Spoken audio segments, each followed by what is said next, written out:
Hello and welcome to the MovieKing Podcast. My name is David Jurmann and I'll be your host. On today's episode, I'm going to review the film F1, and in the second half, I'm going to go over my top 5 movies of 2025 so far. So starting off with F1, I was very excited for this movie, and I'm not even a big racing fan. I'm not a big fan of F1 racing, but, the thing is, of course, just because I don't watch a lot of racing doesn't mean that a movie can't look appealing. And I thought everything about F1 looked and sounded excellent. The trailers seemed epic and intense. The director was coming fresh off of one of the biggest movies of the decade, Top Gun Maverick, which I'll be mentioning a lot in this review. And I'm a fan of Brad Pitt, too. And then early reactions from critics were strong. I heard Hans Zimmer was doing the score, and anyone who knows me knows that, if I see Hans Zimmer is doing a score, I'll probably just watch the movie for that anyway, so I was already locked in for that. And then on top of all of that, it just seemed like a good return to an old school blockbuster. We haven't really gotten a lot of those lately. Just something that's just felt very old school, not really trying to be anything too crazy. A lot of comic book movies and stuff now, and big franchise films kind of have this certain vibe to it. Even Jurassic movies, Jurassic World Rebirth coming out doesn't really seem too old school. I don't know, just old school is more simple, I feel like is the best way to put it. And F1 just looks like a very simple blockbuster, but effective, simple but effective blockbuster. And that's exactly what F1 is. If you watched a movie like Top Gun Maverick, which I would also say is probably an old school blockbuster, and thought, man, I wish Hollywood would make more movies like that, then you're in luck. In some ways, I think there's an argument to be made that this movie took a little bit too much inspiration from Top Gun Maverick, which is one of my bigger complaints with the film, but it also could be one of its bigger compliments if you look at it a little differently. And I think it's a little bit of both, but what Top Gun did for flying, this movie does for driving. The camera is often inside of the car the same way the camera was often inside the jets in Top Gun, and it really immerses you in all the racing. I felt like I was there at some points, and the cinematography and the scale is really excellent, especially in IMAX. I think the whole movie was actually shot for IMAX, maybe 30 seconds aside or a minute aside. The whole movie took up the entire screen for IMAX, and I thought that added yet another layer to how good the racing scenes are. They're really fantastic. Very immersive, very intense. Everything just comes together in those racing sequences, which makes a difference because there is a lot of racing in this movie. I mean, you watch some movies and, it's about racing or about flying or something, and there's a good amount of it, but there's not an entire, it's not that much of the movie. I don't know if it really was this way, but it felt like almost half the movie was racing, and that's a lot of time. And just to kind of touch on the racing even more, even without the IMAX, they're just super entertaining and riveting to watch. Considering how much of the movie is racing, I was actually kind of surprised they didn't get too repetitive or boring after a while. It was never boring. For how much racing is of the movie, I just think it always found a way to be very interesting, and I think there's a lot of reasons for that, but it was just so intense and exciting to watch, and I was always on the edge of my seat thinking, oh my god, what's going to happen here? Who's going to win? Is someone going to get hurt?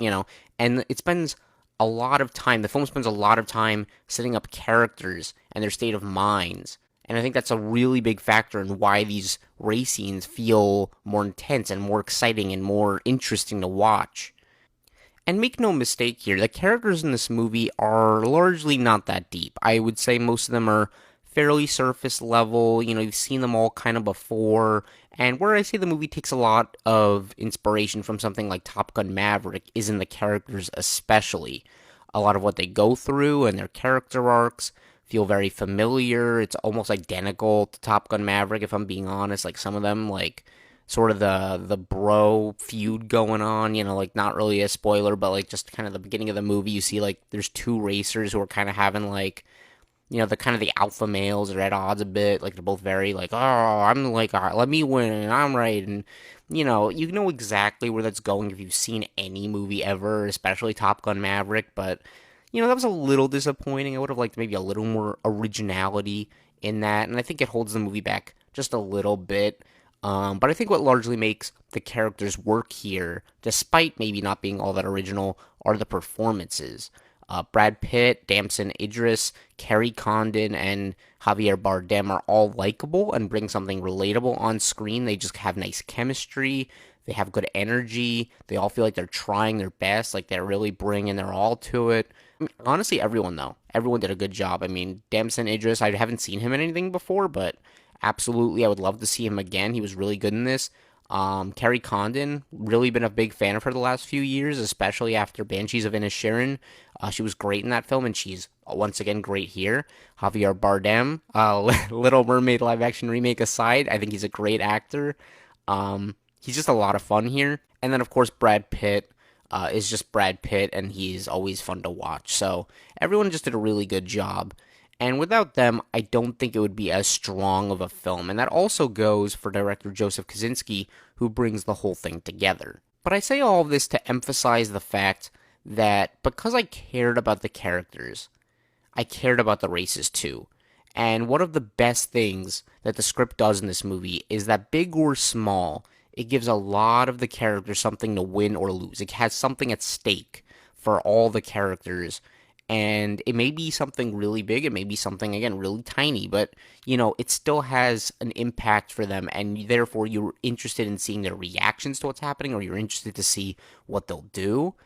For the racers, it may feel like the beginning or end of their career, depending on who it is. For the people financing everything, it may be the difference between keeping or losing their job, or maybe getting a promotion, or maybe just kind of losing everything. And even for some characters on the sidelines, they want things to go right so they can prove themselves to those who doubted them, and then maybe even prove themselves to, their own self.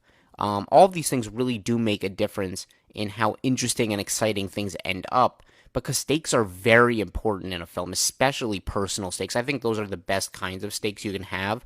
I mean, just recently, Mission Impossible: The Final Reckoning came out, and the stakes were ginormous, bigger than any Mission Impossible movie before that. But they weren't very personal, so it wasn't as effective in my opinion. I mean, of course, you're on the edge of your seat, like, oh my god, what's going to happen to the world? But in F1, I think those personal stakes are what makes me, as an audience member, so on the edge of my seat. And Top Gun Maverick is something that really excelled in that too, because you care about the characters a lot. And even when the stakes do feel like, life or death, we just care about the characters so much that we're really invested in what's going on. Really good use of stakes in that film. I think very good use of stakes in F1 as well. A few other things to note in this film are the score. Hans Zimmer made it very exciting and energetic. I will say I don't think it stood out to me as much as some other people have been saying it did, but I still thought it was really good. The soundtrack is also really solid. There are a lot of good songs in the film. A surprising amount of songs, actually. I wasn't expecting there to be so many. I don't really feel like a blockbuster these days has had, like, that many songs in a film, but this did a really good job. I thought a lot of the songs were good. Sound design is exceptional in this film. Really immersive, like, lots of great sounds going on. Definitely could be up for an Oscar for Best Sound. I think the editing is also spot on, possibly another Oscar nomination right there. Just really buttery smooth, never felt too quick or too hard to focus on what was happening, which I think is very important considering how much it's cutting around in the cars, kind of giving you different perspectives, different people, different looks at what's going on. Just there's a lot of editing going on, but I thought all of it was done very, very well, which is super important for this kind of movie. And I really just think this movie is a lot of fun to watch. Is it perfect? No. Is it a bit formulaic? Yes. But did it win me over? 100%. I think you could argue the movie maybe is a little bit too long. It's like 2.5 hours. There's some things, I would change here and there. It could be a little more original. But overall, to me, this is one of the most thrilling and entertaining movies of the year. I'm not sure I'd say I loved it the same way I loved Top Gun Maverick, but it certainly is worth checking out on the biggest and loudest screen you can find. Definitely a really good film, and I'm going to rate it a B+. Alright, and next up is my top 5 movies of the year so far. It's kind of wild, actually. We're already halfway through 2025. It feels like we just started this year, and I was already talking about my Oscar stuff, all the best movies of last year.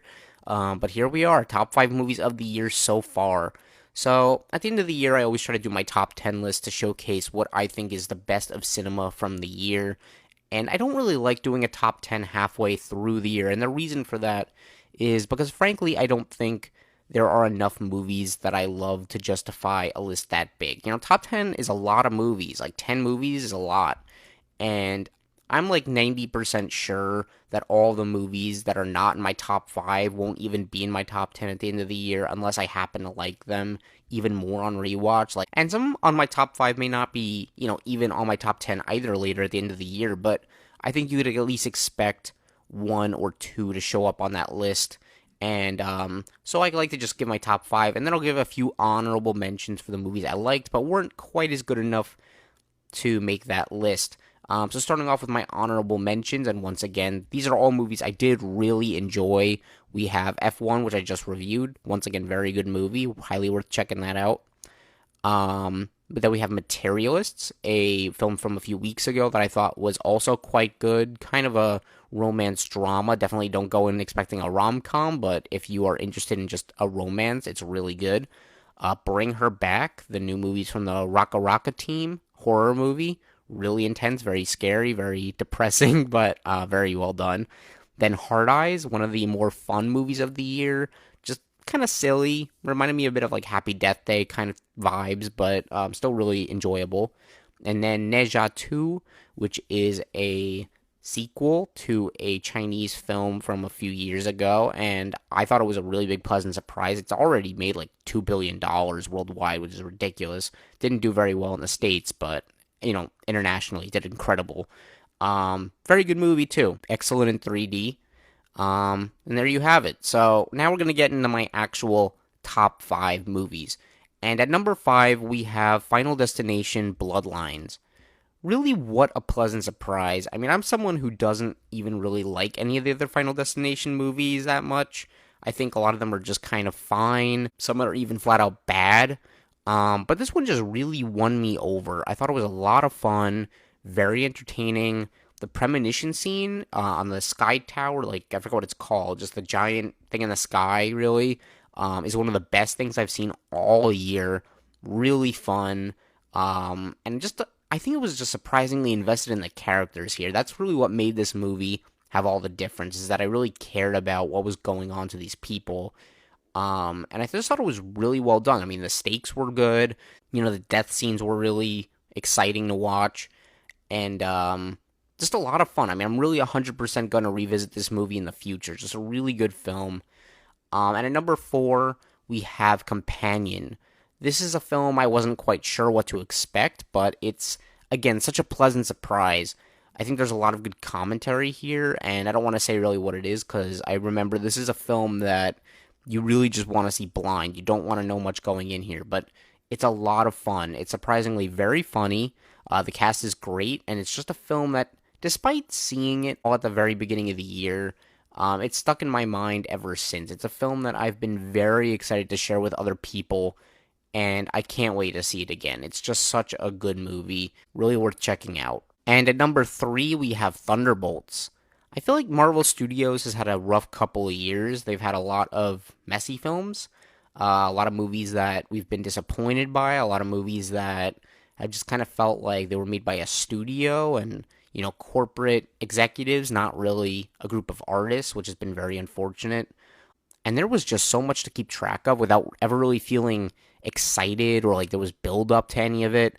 But Thunderbolts is a film that, despite having so much skepticism towards, I was so happy with.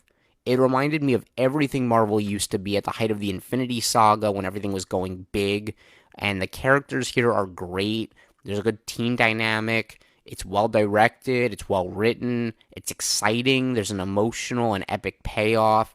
It's got the superhero fan in me very excited over and over and over again. I enjoyed it so much. I literally went to see this movie again the next day. Really, I just think this is like the best thing Marvel's made, outside of like a finale or like fan service movie. Just like mainline like MCU, like the core story of what the MCU is doing right now. This is the best thing we've gotten since Endgame. I mean, of course, as I said, like I think Guardians Volume 3 and Spider-Man No Way Home, like, are probably movies I like more, but those are more just, like, as finales and, you know, as I said, kind of just like fan service films. But Thunderbolts is really good. I like that film quite a bit. Maybe even loved it. It's kind of like in the line of like really good to great. Um, but I thought that film was awesome. And at number 2, we have Sinners. Ryan Coogler is seriously a genius. The amount of risks that he took with this film that could have been a total disaster, but ended up being one of the coolest movies I've seen in a while is crazy. This is like one of the biggest genre blending experiences I've ever had, especially with a budget of this size. Like, it's incredible he got away with this. It's a vampire drama, horror movie, musical that is so exciting in all the right ways and actually has a lot going on under the surface too. Like, there's actually quite a bit to digest and think about, even beyond just surface level enjoyment of just like a vampire drama. I truly do think this could be a Best Picture nominee, and at the very least should be in that conversation because everything this movie does is awesome. I mean, I saw it twice. I think it maybe gets even better the second time. Just like, it's totally like two different movies, first half and second half, but it all works so well together.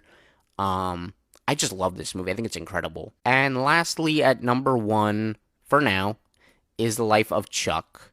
I just reviewed this movie pretty recently, and it's still largely fresh in my mind, so maybe that's kind of a little biased at this point, like, just like it's one of the last things I saw, but that doesn't change how much I love this film.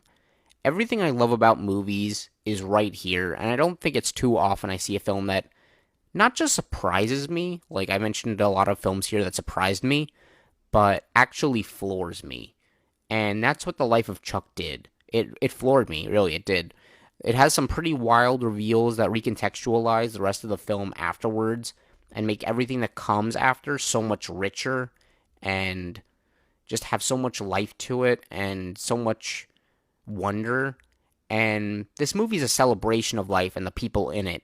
And I know I said this in my review, but I truly believe that this is a film that doesn't just make your day better by watching it, but it makes your life better too. It gives you even more reason to be grateful for what you have, the time you have, and all the moments that make life worth living. It's really an excellent film. I think the cast does a great job. It's very intriguing. It has a lot of good characters, and it's a film that I absolutely want to watch again ASAP. To me, this could also be a Best Picture nominee, but I don't think that's going to happen in all honesty, just with kind of how this movie is. I feel like this is one of those films that will hit very differently for different people. Some people will be really hit hard by it like I was. I think other people will probably just be a little turned off by it and its weirdness. But I think it's just a really fantastic film. Absolutely worth checking out and highly recommend it. So, thanks, Chuck.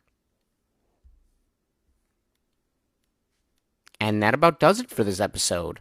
If you want to follow my reviews, you can find me on Letterboxd at MovieKing1224. You can also listen to this podcast on your favorite apps such as Spotify, YouTube, Apple Podcasts, and Amazon Music. If you have any comments or feedback, I would love to hear it and improve the show. And of course, if you've enjoyed this episode, please consider liking, subscribing, and hitting the notification bell to hear more like it. I appreciate you all so much for listening, and I'll talk to you next time. Thank you. Bye-bye.